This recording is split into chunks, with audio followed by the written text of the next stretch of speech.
sebenarnya yang disampaikan untuk poin pertama, yaitu tentang bahwa nasab adalah ilmu pasti, ini di situ saya setuju, karena nasab adalah merupakan bagian dari ilmu sejarah. Di kalangan para habaib, nasab ini dijaga. Tapi ketika menyinggung habaib, dia menjaga ngomongnya, nasab habaib ini dijaga. Assalamualaikum warahmatullahi wabarakatuh. Bismillah, alhamdulillah, Allahumma salli wa sallim wa barik ala sayyidina wa maulana Muhammadin wa ala alihi wa ashabihi wa mawalah. Amma ba'du, saudaraku dimanapun Anda berada, semoga senantiasa dalam lindungan Allah, dimudahkan segala urusannya, dan semoga Allah menyembuhkan siapapun yang sakit di antara kita semua.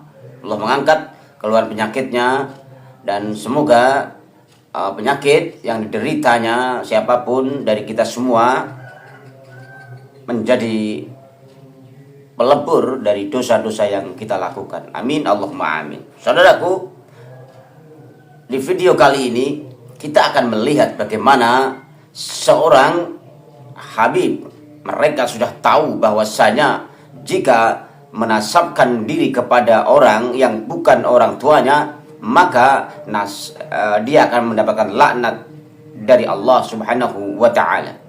Dia sudah tahu. Namun dengan dalil ini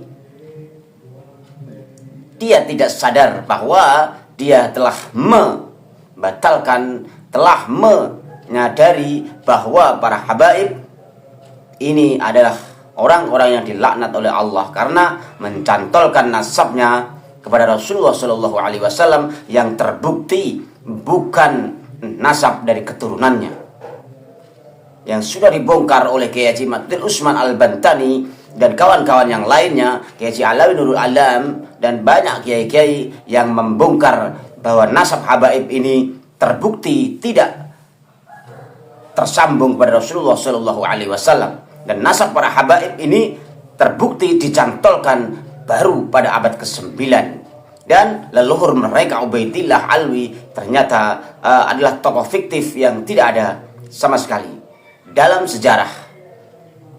Oke, saudaraku sekalian, mari kita lihat dulu bagaimana Habib ini mengatakan tentang nasab ini Kepada yang bukan orang tuanya, itu juga termasuk maksiatnya lisan, ya. Dikatakan dalam hadis, manidda'a ila ghairi abihi awin tama ila ghairi mawalihi fa'alaihi la'natullahi wal malaikati wan nasi ajma'in la yaqbalullahu minhu yawmal qiyamati sarfan wala adla. Sesungguhnya siapa orang yang menasabkan diri ke selain ayahnya, sesungguhnya siapa yang menasabkan diri kepada selain ayahnya, ya, ingat, dia akan mendapatkan laknatnya Allah, malaikat, dan semua manusia. maka dia akan mendapatkan laknatnya Allah, malaikat, dan semua manusia, ya. Dan tidak akan sedikit pun diterima ibadahnya, baik ibadah yang wajib ataupun ibadah yang Tidak akan diterima sedikit pun ibadahnya, baik yang wajib maupun yang sunnah. Kenapa? Karena dia menasabkan diri kepada bukan orang tuanya. Karena menasabkan diri kepada yang bukan orang tuanya. Oke? Contoh, bukan keturunannya Gajah Mada, tapi ngaku keturunan Gajah. Contohnya bukan keturunan Gajah Mada. Oke. Mada masuk ini, bisa kena ini. Mengaku keturunan Gajah Mada, kena ini. Bukan keturunan Wali Songo. Nah, bukan keturunan Wali Songo yang dia contohkan. Oke. Tapi dia ngaku keturunan Wali Songo, Mengaku kena keturunan ini. Wali Songo. Karena dia menasabkan diri kepada yang bukan ayahnya. Lah harus dipahami bahwasanya tentang pembahasan nasab. Nasab itu ilmu pasti. Nasab itu adalah ilmu pasti, ya. Nasab itu ilmu pasti. Nah, sekarang ini banyak orang menasabkan diri padahal kadang-kadang karena kabar yang tidak jelas. Banyak orang menasabkan diri karena kabar yang tidak jelas, ya, dari mimpi, kabarnya yang tidak jelas. seperti nasabnya Habib Ali As-Sakron ya. Tidak jelas kabarnya, sumber dari mimpi. Dari mana sumbernya Habib Ali As-Sakron? Tidak jelas kan? Oke. Tiba-tiba ngomong begini, saya ini keturunan Sunan Giri. Nah, dia bikin contoh lagi Sunan Giri ya. Tadi Gajah Mada, Wali Songo, ini Sunan Giri. Tuh, kok kamu bisa tahu? Iya, saya tuh pernah naik bus, ketemu sama bapak-bapak tua, dibilangin, kamu itu keturunan Sunan Giri. Berarti saya ini keturunan Sunan Giri. Ini berarti yang ngomong sama yang diomongi jeleknya podo ini berarti. Ya ngomong sama yang diomongin jeleknya podo. Sama para habaib ini juga sama. Karena nasabnya dari sumbernya tidak jelas, ya kan? Kebanyakan dari mimpi, ya kan? Ayo. Yang namanya nasab loh, kamu, nah bapakmu yang keempat kamu tidak tahu namanya kok kamu bisa ngaku keturunan Sunan Giri? Tidak bisa kalau begitu. Paham ya? Nasab itu ada ilmunya aja, jelas. Ilmu nasabnya jelas, jelas nasabnya tersambung kepada leluhurnya apa tidak. Leluhurnya ini ada, benar-benar ada atau leluhurnya ini fiktif. Tapi ada ilmunya jelas. Nah, di kalangan para habaib, nasab ini dijaga. Tapi ketika menyinggung habaib, dia menjaga ngomongnya, nasab habaib ini dijaga. Ada orang-orang tertentu yang memang berkhidmat untuk mengurus nasab. Dan ada namanya pohon nasab. Dulu tuh generasi terdahulu, mungkin sekitar 60 tahun, 70 tahun yang lalu, ada namanya Habib Ali bin Ja'far As-Sagaf. Beliau ini Masya Allah, itu beliau insya Allah nasabnya habaib se-Indonesia dan Malaysia punya semuanya beliau. Dibuat pohon begitu. Nasabnya seluruh habaib Indonesia dan Malaysia punya semuanya. Ya bisa kalau hanya membuat nama-nama tokoh-tokoh fiktif ya. Bisa di pohonnya panjang-panjang ya. Kalau nggak jelas ya Fakih Muqaddam itu siapa nggak jelas ya bisa saja. Yuk kita teruskan ya. Ngedabrusnya. Jadi orang ngaku-ngaku langsung ketahuan, ada nggak di pohon? Nggak ada. Berarti bukan. Punya semuanya beliau ini. Betul, Masya Allah, khidmat kepada urusan nasab luar biasa. Orang yang ahli nasab julukannya An-Nasabah. Bukan nasabah, bukan ya. An-Nasabah itu dari ilmu nasab. Jadi nasab itu ilmu pasti. Ilmu pasti. Misalkan ada orang bilang, saya keturunan Habib Abdullah Al-Haddad. Saya bertanggung jawab tidak bisa. Saya punya catatannya kok. Saya punya ayah fulan, udah meninggal makamnya di sini. Saya lagi ini, udah meninggal makam di sini. Lagi ini, orangnya di sini. Ada semua catatan itu. Sampai kepada Habib Abdullah bin Alwi. Ada semua catatannya, makamnya ada. Ini benar-benar memang sudah terencana sangat rapi ya apa yang dibawa oleh para habaib ini agar memang nasabnya jelas gitu. Padahal nasab habaib kita tahu sendiri banyak tokoh-tokoh fiktif, makam-makam palsu yang beredar. Oke, ini kita lanjutkan. Nasab itu ilmu pasti, maka nggak bisa sembarangan orang menasabkan diri kepada yang bukan ayahnya. Apalagi kadang-kadang dapat nasab dari sumber yang tidak jelas, ketemu orang tua atau lagi duduk di pohon beringin tiba-tiba ketemu sama jin. Kan jin gendruwo itu biasanya gendruwo itu datangi temannya, mungkin kamu udah teman maka dia datangi jadi nggak bisa begitu. Apalagi dapat nasabnya itu dari mimpi. Saya itu pernah sekali kejadian lucu ini. Saya diundang di suatu daerah pengajian halnya bahasa apa gitu. Ceramah selesai duduk ini terus ini saya nanya, ini mbah ini dimakamkan di mana? Jadi makamnya itu tidak berwujud makam. Loh, gimana? Bingung saya. Makamnya itu tidak berwujud makam. Iya. Mana makam? Ini pohon beringin enggak taunya. Bagaimana tahu dari mana di sini ada makamnya wali? Pernah ada orang ziarah ke sini. Dia bilang katanya di sini adalah wali. Akhirnya kita cari nasabnya, ketemu, kita sambung-sambungkan ketemu, tidak bisa nyambung-nyambungkan. Sambungkan sampai ke Sunan Kalijogo, sampai ke Nabi Muhammad. Pak lihat, oh gila orang ini berarti. Datang kota-kota ahli nasab, dibilang. Kalau yang bukan dari mereka, dari orang lain, ya nasab dari orang lain, ya dia mengatakan gila dan lain sebagainya seenaknya, menghina. Ini justru sebetulnya dia ingin menghina seorang pribumi, ya dengan nasab-nasabnya yang sebagai nasab Wali Songo dan lain sebagainya. Namun ketika ini menyinggung tentang nasabnya, ya dia mengatakan valid, ya padahal valid tidak terkoreksi, tidak terbukti nasab para habaib ini. Ini kamu cari lagi, tak bener ini. Akhirnya namanya hal fiktif itu akhirnya jadinya ya. Makamnya juga makam fiktif, tidak bisa. Dia ngomong di situ ada makam orang, anaknya mana, keturunannya siapa, kan harus jelas itu ya. Harus ya, harus jelas. Ada tuh daerah begitu tuh ada. Sengaja memang memfiktifkan makam. Satu nanti buat propaganda seakan-akan itu makam keramat, biar banyak orang yang ziarah. Nanti masyarakat setempat ada yang buka warung, ada yang jaga parkir, ada begini. Jadi kira nggak ada loh. Ada begini. Ya ini apa yang disampaikan Habib ini jelas sebetulnya untuk dirinya sendiri, untuk klannya mereka sendiri. Banyaknya makam palsu, khol-khol fiktif, itu mereka yang mengadakan, bukan pribumi. Nah, tapi dia ini membuat video sebetulnya yang diarahkan kepada pribumi, kepada Wali Songo, keturunan Wali Songo. Tapi apa? Dia tanpa sadar sekarang berbalik menyerang pada dirinya sendiri. Dan video ini sudah diulas oleh Kiai Haji Imaduddin Usman Al-Bantani dan kawan-kawan. Mari kita lihat bagaimana Kiai Haji Imaduddin Usman Al-Bantani mengulas tentang ini semua.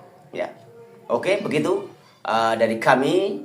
Ya, kita harus paham, saudaraku sekalian. Mari pelan-pelan kita pahami, walaupun banyak hujatan, banyak hinaan dari kita semua yang mempertanyakan nasab habaib ini, kita dihujat begitu banyaknya para ulama-ulama, tokoh-tokoh yang lain yang mendukung Ba'alawi, menghujat kita semua, menghujat kami-kami yang menyuarakan, mempertanyakan tentang nasab habaib ini. Benar atau tidaknya, seperti halnya mereka mempertanyakan dan menghina seorang pribumi dengan kata-kata yang ya menganggap gila dan lain sebagainya dengan klaim mereka sendiri. Dan mereka sebetulnya apa yang diucapkan oleh Habib ini benar-benar bahwa ini kembali kepada dirinya sendiri.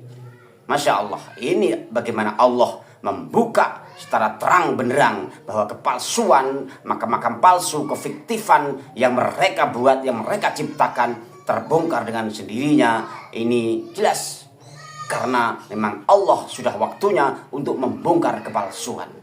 Oke, kurang lebihnya mohon maaf. Dan selanjutnya mari kita simak video Kiai Haji Imaduddin Usman Al-Bantani mengomentari video ini.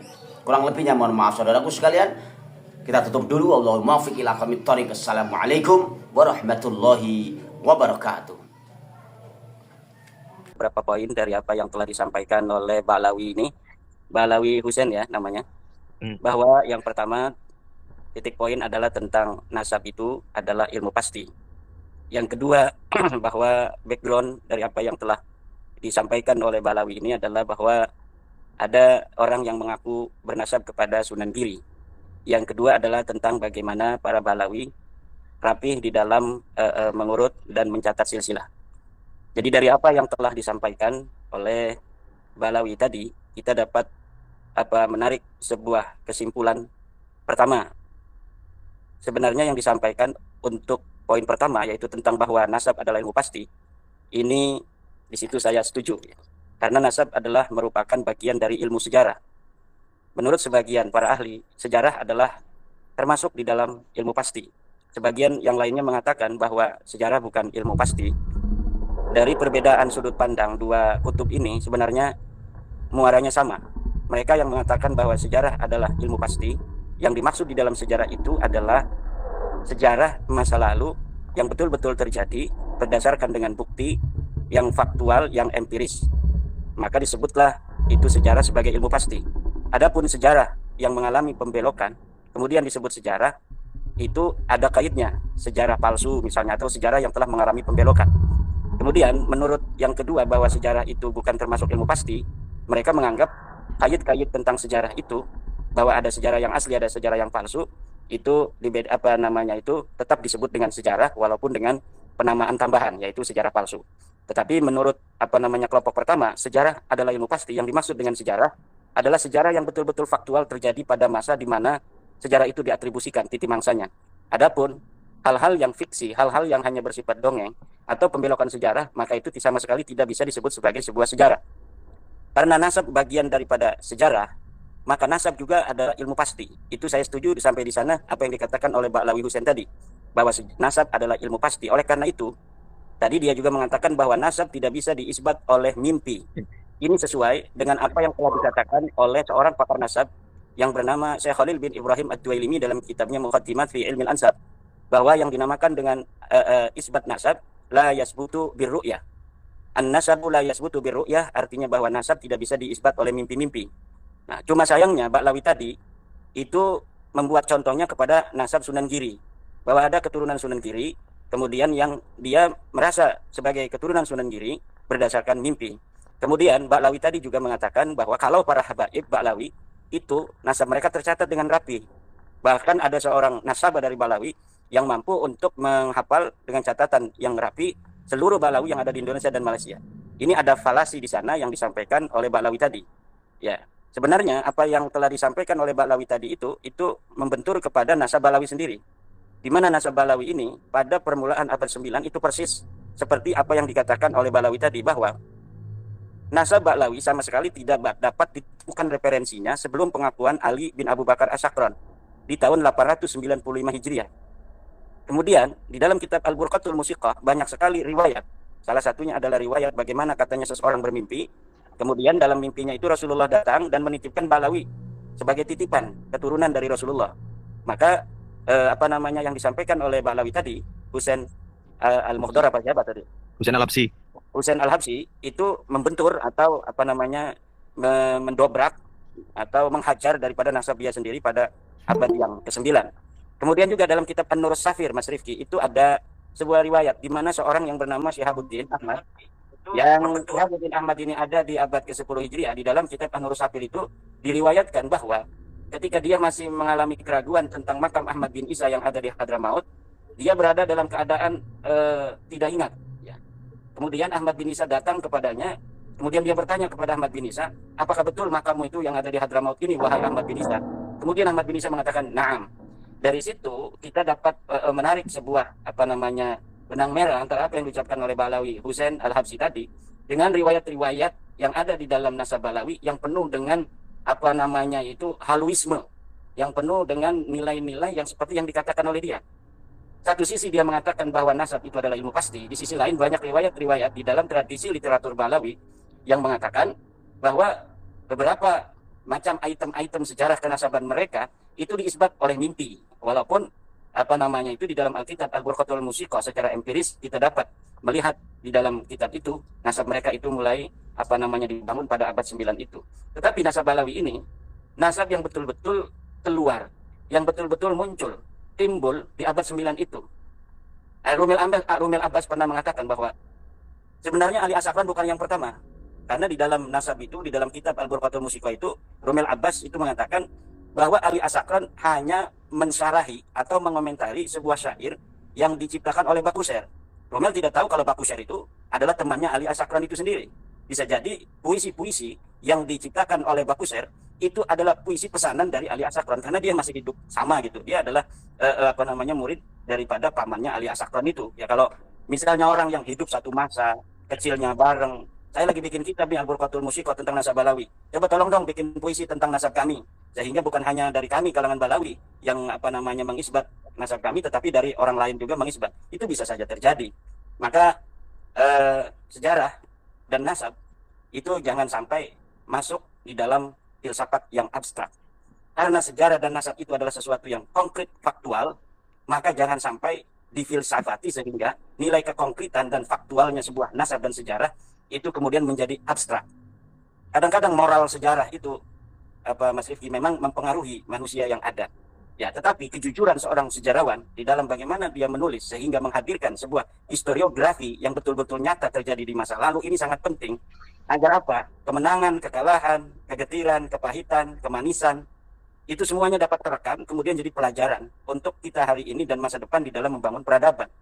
Nah, kalau umpamanya sebuah bangsa ya menulis sejarah, kemudian menulis sejarah yang sudah mempunyai nilai-nilai moral, di sana moral dimasukkan untuk kepentingan sesuatu hal misalnya, itu nilai historiografinya itu akan hilang. Kemudian dia menjadi sebuah filsafat atau sinkronisasi sejarah untuk apa namanya mencapai tujuan bersama. Dan ini akan mengkaburkan apa posisi-posisi kesejarahan itu sendiri di masa yang akan datang.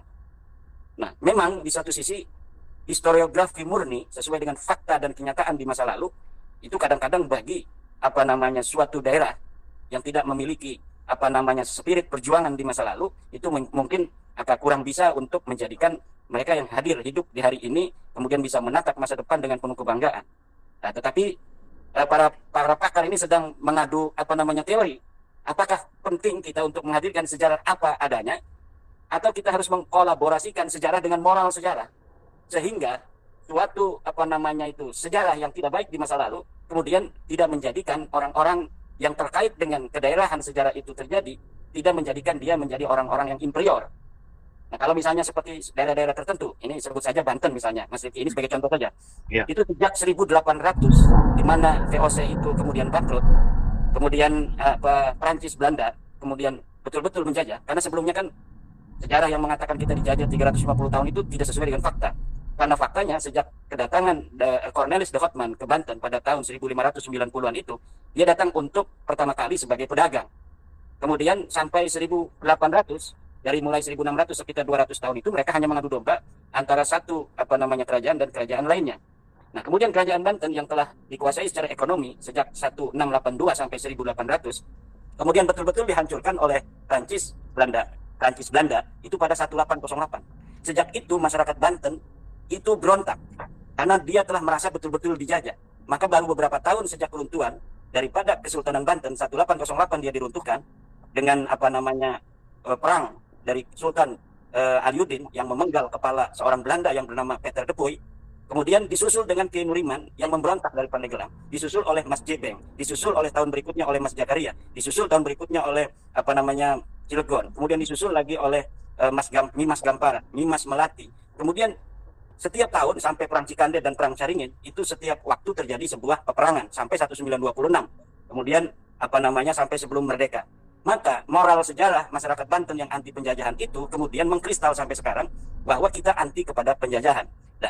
Dan yang nilai-nilai seperti itu, sejarah yang secara faktual memang betul-betul terjadi di masa lalu, apabila kesejarahan itu kemudian dicatat apa adanya, itu tidak menjadi masalah, bahkan akan menjadi spirit yang sangat kuat bagi masyarakat untuk apa namanya dia itu muncul sebagai manusia-manusia merdeka, manusia-manusia yang ingin menjadi manusia yang tidak ada dalam kendali orang lain. Tetapi kalau semacam Ba'lawi, ini kita sebenarnya mau ngomong Ba'lawi. Alhamdulillah ini sudah ada Kiai Haji Dr. Ubaidillah Tamam Al-Mutamakin. Assalamualaikum Kiai Dr. Ubaidillah. Tambah keberkahan ngobrol santai saya bersama Mas Rifki. Ini kita ngomong kemana-mana ini dokter. Kita tadi mengomentari seorang Ba'lawi yang bicara tentang nasab tidak boleh diisbat oleh mimpi. Sementara di dalam literatur Ba'lawi banyak sekali hal-hal yang terkait dengan mimpi-mimpi. Kemudian Ba'lawi memberi contoh bahwa ada seorang yang mengaku keturunan Sunan Giri yang merasa dirinya keturunan Sunan Giri yang diisbat oleh hanya seorang kakek-kakek atau diisbat oleh mimpi-mimpi. Kemudian Ba'lawi ini Pak Dokter mengatakan bahwa kalau nasabnya para Ba'lawi ini dicatat dengan rapi. Bahkan di Indonesia ada seorang ahli nasab yang bisa untuk mendeteksi seluruh habaib Ba'lawi yang asli dari Indonesia dan Malaysia. Saya kira ada beberapa hal tadi saya telah komentari ini agar dari Dr. Ubaidillah ini juga bisa untuk mengikuti obrolan kita di malam hari ini bahwa omongan-omongan Ba'lawi ini selalu falasi. Di sana ada hal-hal yang dia ingin sampaikan sebagai message. Yang pertama bahwa nasab Wali Songo itu acak-acakan. Yang kedua bahwa nasab Ba'lawi itu rapi. Yang ketiga dia kemudian memotong bahwa siapapun yang mengaku turun Wali Songo maka dia harus mempunyai data-data yang kuat. Sehingga sampai Rizik Syihab itu agak ngelelece istilah orang Banten itu terhadap nasab Wali Songo. Kalau pengen diisbat tes DNA dong. Sekarang sudah ada rambut. Ini mungkin ada nggak ini video yang bisa ditampilkan videonya Rizik Syihab yang ada. Ubaidillah nanti akan komentari ini. Ya ada. Saya ini Apa, dulu Mas? ya. Apa? Sampai. Saya ucapkan selamat datang pada Yai Tamam Munji. Assalamualaikum Yai. Assalamualaikum Mas. Sebelum saya putarkan videonya, Yai Tamam mohon menyapa teman-teman yang menyaksikan podcast kita malam hari ini, Yai. Oke, selamat malam teman-teman. Gerakan peradaban untuk anak negeri melawan sandungan peradaban Pak Alwi. Dan takdim saya untuk Kiai Imad teman-teman, juga untuk Kiai Fuad dan pada Mas Rifki. Itu aja Mas Rifki, sapaan saya Mas. Yai, terima kasih. Ini saya putarkan video siapa namanya ya, Imam Unyil.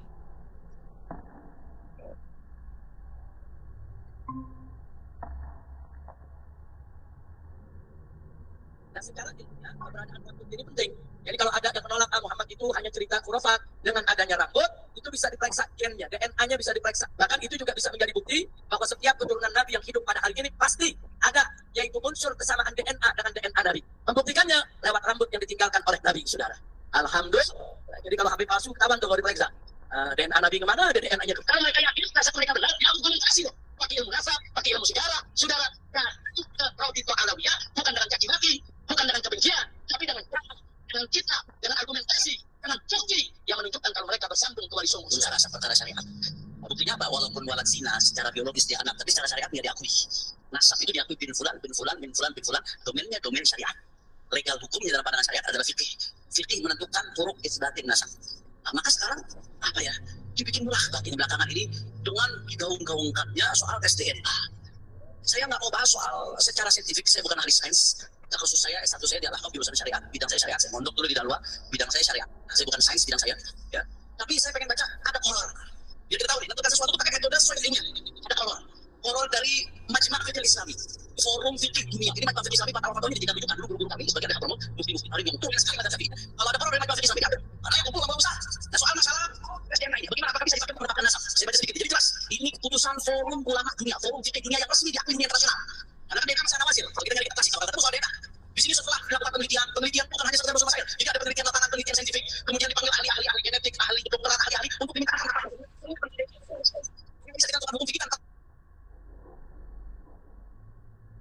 Supaya kumpulkan kesimpulannya. Akhirnya kolornya apa? Yang pertama, ya saya terjemahkan singkat saja, yang berkaitan langsung dengan nasab. Kalau untuk penyidikan pidana dibenarkan sebagai salah satu koridor, sebagai salah satu pendukung pidana. Yang kedua, ya bahwasanya penggunaan nasab fi majalin nasab labud an yuhad bi muntahal hadar wal khitas wa sirriyah. Lidzalika labud an tuqaddama nusus wal qawaid syar'iyyah ala al-basma' al-wirathiyah.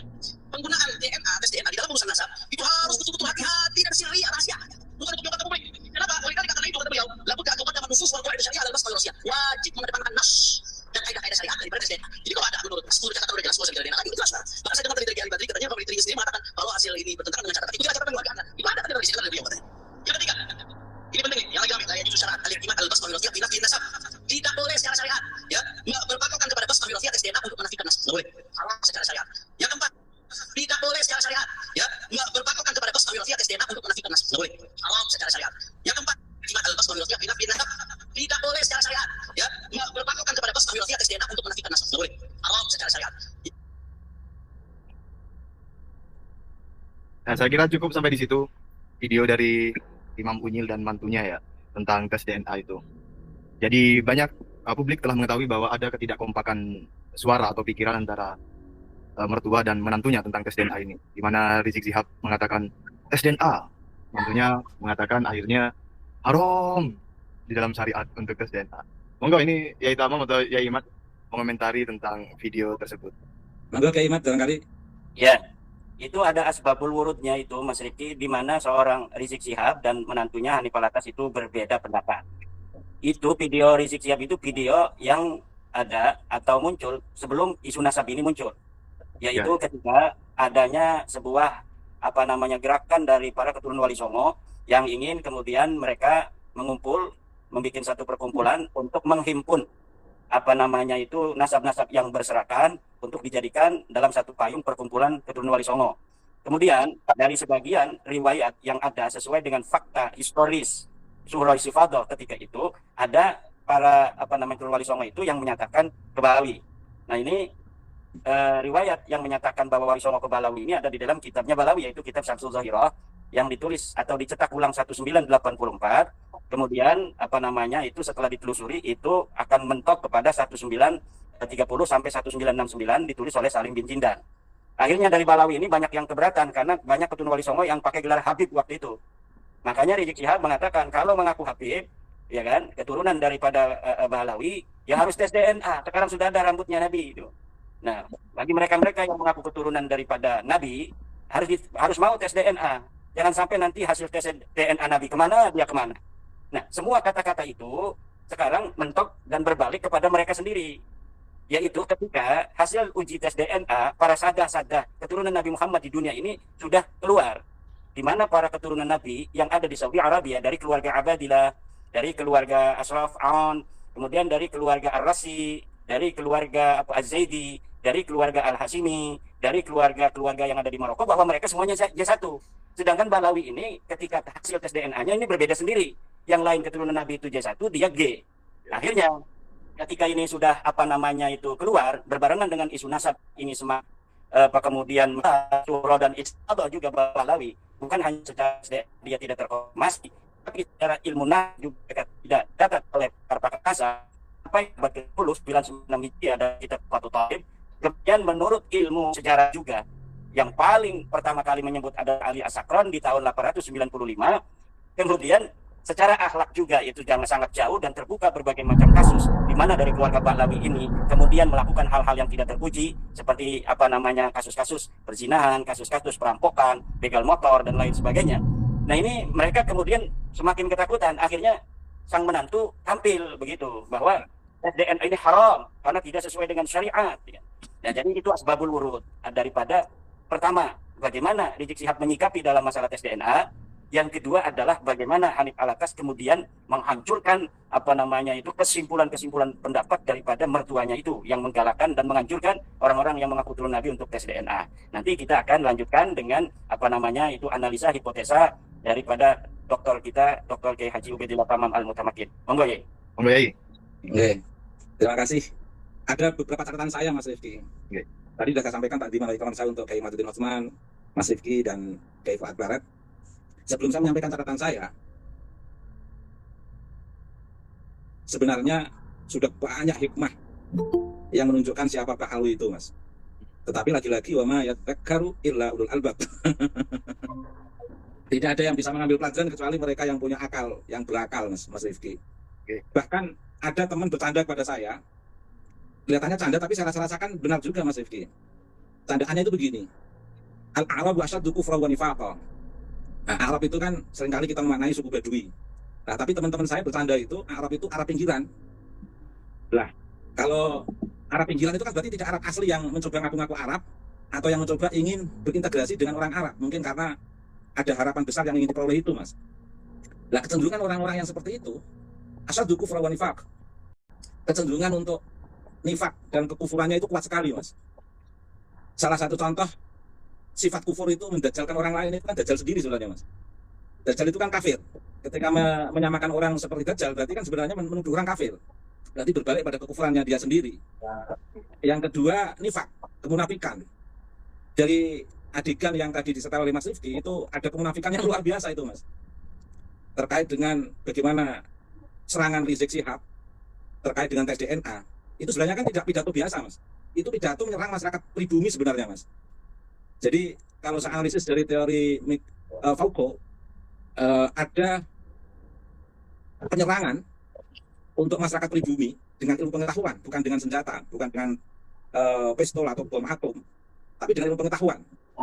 Targetnya adalah menghegemoni, Mas. Targetnya adalah menghegemoni masyarakat pribumi, seperti yang kita pahami dari Agus Kom itu, dengan cara seolah-olah mereka itu memiliki kebenaran yang valid, yang absah, yang verifikatif, yang bisa dibuktikan terkait dengan tes DNA itu. Nah, saat itu dia belum tahu kalau tes DNA itu sebenarnya justru menunjukkan kalau dia itu tidak valid. Tapi kan masyarakat pribumi dikira orang-orang tolol, orang-orang bodoh, Mas. Nah, Rizik Syihab tidak tahu di masyarakat pribumi itu ada Dr. Sugeng yang memahami DNA, sehingga Rizik Syihab memakai senjata tes DNA. Itu sebenarnya senjata penyerangan terhadap masyarakat pribumi yang seolah-olah masyarakat pribumi tidak punya hak sama sekali mengaku cucu Nabi. Nah, tetapi sebenarnya itu kan ungkapan orang tekanan batin, Mas.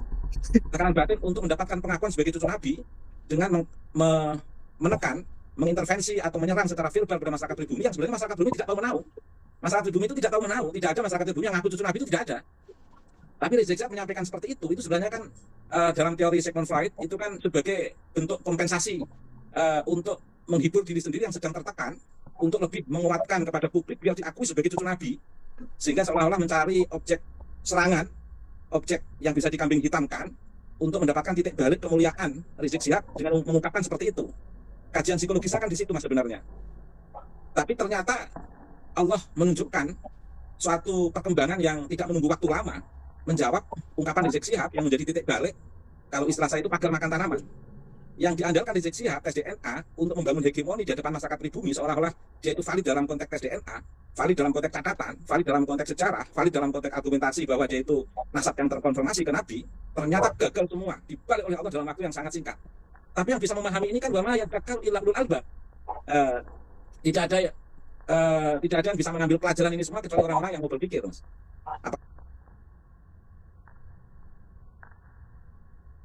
Apalagi mungkin nggak mau berpikir sampai seperti ini, Mas. Oke, sama seperti yang dikatakan oleh Muhammad Hussein Al-Habsyi itu, Pak Alwi, itu sebenarnya kan juga serangan untuk pribumi, Mas. Pribumi ini sebenarnya orang-orang Allah yang nggak tahu menahu, tapi menjadi objek serangan biar mendapatkan titik balik kemuliaan Pak Alwi sebenarnya, Mas. Ini kan bisa dipahami secara psikologis bagi yang memahami teori psikologi, Mas. Atau bisa dipahami dari teori Foucault untuk melakukan kekerasan di era modern itu kan melalui ilmu pengetahuan. Makanya ini kan titik kejahatan Pak Alwi, sekali lagi saya katakan jahat sekali. Cuma masyarakat kan banyak yang tidak memahami kekerasan-kekerasan verbal dengan mengambil objek pribumi sebagai objek kekerasan verbal untuk menguatkan titik balik kemuliaan Pak Alwi dalam gerakan-gerakan Pak Alwi yang selama ini di hadapan kita itu. Contoh misalnya Muhammad Hussein Al-Habsyi kan dia mengatakan ilmu nasab itu belum pasti. Keren kan ini? Artinya juga kita sebenarnya kan nggak perlu berdebat dengan mereka. Yang mereka gugat terkait dengan tesis Kiai Imad itu sebenarnya sudah mereka jawab sendiri. Ketika mereka menggugat tesis Kiai Imad, itu sebenarnya mereka itu sudah mendapatkan jawaban dari mereka bahwa tesis Kiai Imad itu tesis sejarah. Terkait sejarah itu adalah terkait ilmu nasab, dan ilmu nasab itu adalah ilmu pasti. Sehingga secara otomatis ungkapan Muhammad Hussein Al-Habsyi ini adalah mematahkan framing atau bahkan argumentasi yang dibangun oleh Pak Ali untuk menyerang tesis Kiai Imad. Itu sudah terjawab oleh Muhammad Hussein Al-Habsyi sendiri sebenarnya, Mas. Ya.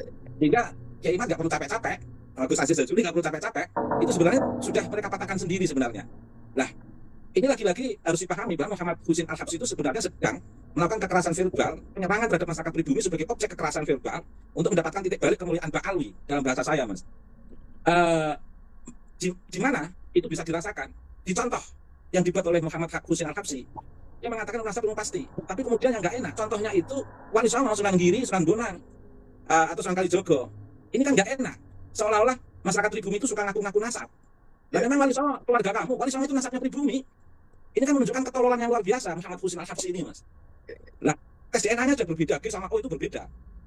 Nah, dari tes DNA sendiri ini sebenarnya mereka sudah harusnya beristighfar, karena Wali Songo yang diakui sebagai keluarga mereka, bahkan dijadikan senjata mereka untuk menghantam pribumi secara verbal, melakukan kekerasan terhadap pribumi sebagai objek kekerasan untuk mendapatkan kemuliaan mereka, seolah-olah nasab mereka itu adalah pasti, yang telah mereka tata sarapi dan memasukkan Wali Songo sebagai bagian daripada mereka. Ini kan sebenarnya Pak Alwi sedang melakukan kekerasan. Cuma bedanya Muhammad Hussein Al-Habsyi melakukan kekerasan verbal dengan bahasa yang lembut. Bahar Smith melakukan kekerasan verbal dengan bahasa yang kasar. Sama-sama melakukan penyerangan. Jadi saya tegaskan di sosial media ini, Pak Alwi sedang melakukan penyerangan terhadap masyarakat pribumi dengan berbagai versinya masing-masing. Ada versi Muhammad Habsyi, ada versi Bahar Smith, ada versi Rizik Syihab. Lutfi bin Yahya. Apa? Lutfi bin Yahya masuk enggak? Sudah Mas Rifki sebutkan, jadi saya nggak perlu menyebutkan, Mas. Ya, kita ngomong saja. Kira-kira itulah deret-deret hitungannya, Mas. Nah, secara teori yang dikatakan Rizik Syihab tentang perlunya tes DNA, dikatakan oleh Muhammad Hussein Al-Habsyi, secara teori benar, betul. Nah, ketika itu dikatakan betul, itu kan menunjukkan sempurna kepalsuan mereka. Karena mereka setelah munculnya tesis Kiai Imad, nampak mereka betul-betul tidak punya data itu, Mas. Jadi kedustaannya itu betul-betul nampak di situ. Kemudian ini yang menarik, Mas. Hanif itu saya kira bisa membaca kitab, tapi nggak paham arah fikih, Mas. Selalu mengaitkan nasab dengan nusus, gimana itu? Saya selalu mengulang-ulang. Silakan dibuka kitab Al-Ahkam karya Imam Qarafi, bahwa nusus itu tidak ada hubungannya dengan waqai'. Jadi ada aturan bermadhab itu terkait dengan syar'iyah, taklifiyah, syar'iyah, wada'iyah, dan itu kaitannya dengan nas. Tapi kalau kaitannya dengan waqai', fakta sejarah, itu nggak ada hubungannya dengan nusus. Nah, tadi dikatakan Muhammad Hussein Al-Habsyi bahwa ilmu nasab itu belum pasti. Berarti itu tidak ada hubungannya dengan nas. Nah, jika ilmu nasab itu ilmu pasti, maka tidak perlu ijma ulama. Karena tidak ada kaitannya dengan istihad.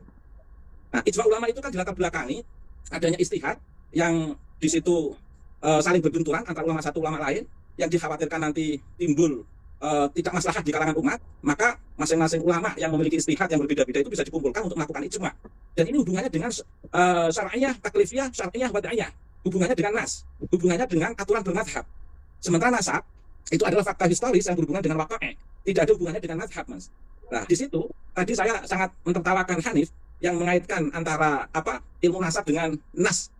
Itu betul-betul atau dia belum membaca kitab Imam Qarafi terkait dengan batasan bermadhab itu, Mas.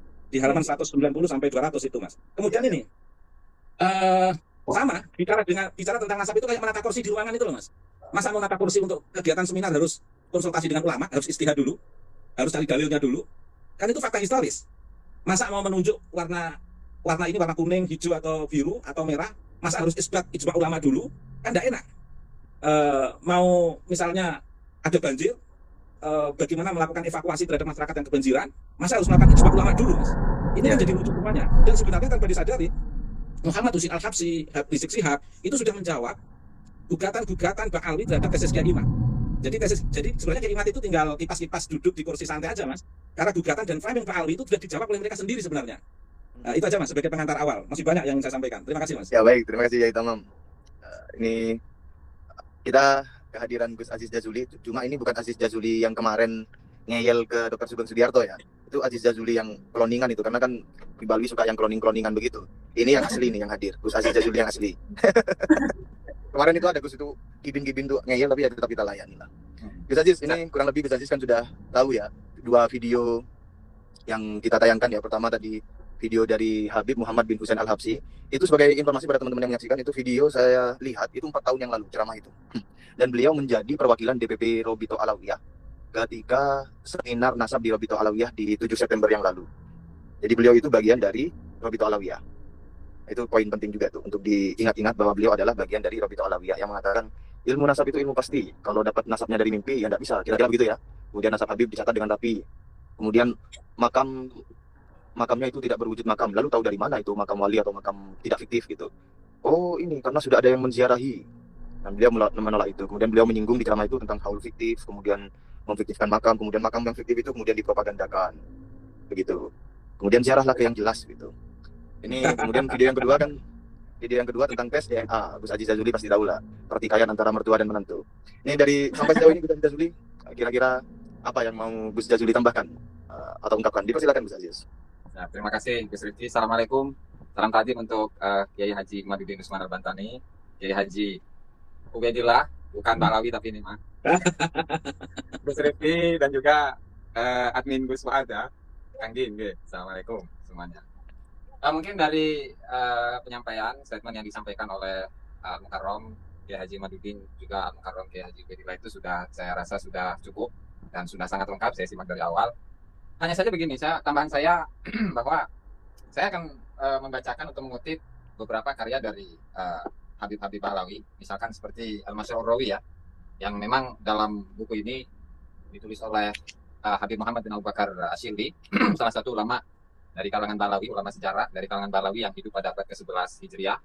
Dan juga ada sebuah kitab yang berjudul Al-Fawaidus Saniyah, karya dari Ahmad bin Hasan Al-Haddad. Terkait tentang nasab. Jadi sebenarnya isi dari kedua kitab tersebut ketika membicarakan tentang nasab Balawi, beliau-beliau ini menggambarkan dan mengilustrasikan bagaimana luar biasanya nasab Balawi yang sudah diijma oleh para ulama dari semenjak zaman dulu, dan klaim itu memang sudah dari awal ya, dan itu bisa dilihat dalam kitabnya Habib Ali bin Abu Bakar As-Sakran itu sendiri. Namun itu hanya sekedar klaim yang tidak bisa dibuktikan dengan bukti apapun. Dan juga di sini yang bisa jadi atau bisa kita simpulkan bahwa apa yang disampaikan dalam kedua kitab tersebut sebenarnya menjadi bumerang untuk kalangan klan Balawi itu sendiri. Karena dalam Al-Masyhur Rawi jilid 1 halaman 63, bagi teman-teman yang punya kitabnya silahkan ya. Ketika Habib Muhammad Abu Bakar Asyili itu membicarakan, mengulas tentang sebuah hadis, manidda'a ila ghairi abihi wa huwa ya'lamu annahu ghairu abihi fal jannatu 'alaihi haram. Barang siapa yang mengklaim mengaku-ngaku kepada yang selain bapaknya dan dia tahu bahwa dia itu bukan bapaknya, maka surga itu diharamkan kepadanya. Kemudian Wa min huna tawaqqafa jama'atun 'an ad-dukhuli fil intisabi thubutan wa nafyan. Sehingga di sini banyak dari golongan ulama itu tidak mau masuk atau tawakuf, diam untuk tidak mau memasuki untuk menasabkan diri kepada Rasulullah Shallallahu Alaihi Wasallam baik secara isbat atau nafi, baik untuk menetapkan nasab atau menafikan nasab. Terlebih lagi lah siyama nasabah ahli al-baitul mutahhar khususnya, atau terlebih lagi nasab ahlul bait Nabi. Nah hanya saja wal ajab min qaumin, sementara ada sebuah keanehan dari suatu kaum yubadiruna ila isbati, yang mereka itu terburu-buru untuk mengisbatkan sebuah nasab di adna qarinah, dengan qarinah atau petunjuk yang kecil, wa hujjatin mumawwahah, dan juga menggunakan hujjah yang dipoles, yus'aluna anha yaumil qiyamah, yang tentu mereka akan dipertanyakan tentangnya pada hari kiamat.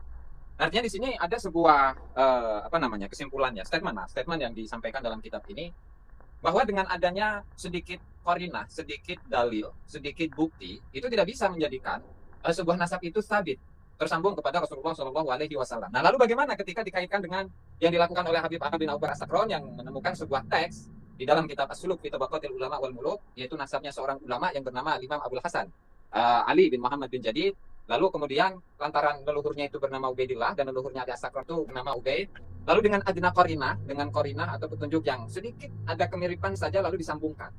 Nah, artinya itu pun masuk kepada larangan atau pewanti-wantian Rasulullah Shallallahu Alaihi Wasallam tentang klaim ini. Jadi apakah kemudian setelah Al-Mukarram Kiai Haji Imad, kemudian Mukarram Kiai Haji Ubaidillah, sahabat-sahabat Kiai Haji Nur Ihya dan juga yang lain-lainnya yang melakukan sebuah penelitian tentang nasab Balawi, kemudian dikaitkan dengan teks yang barusan kita ulas, tentu itu mereka sendiri sebenarnya ya dengan melalui teks ini tidak bisa nasabnya itu disambungkan kepada Rasulullah, karena korinahnya begitu kecil atau petunjuknya itu begitu kecil sehingga tidak bisa untuk menyambungkan nasab mereka kepada Rasulullah Shallallahu Alaihi Wasallam. Padahal dalam statement tadi yang disampaikan oleh Habib Balawi tadi, siapa namanya itu Gus?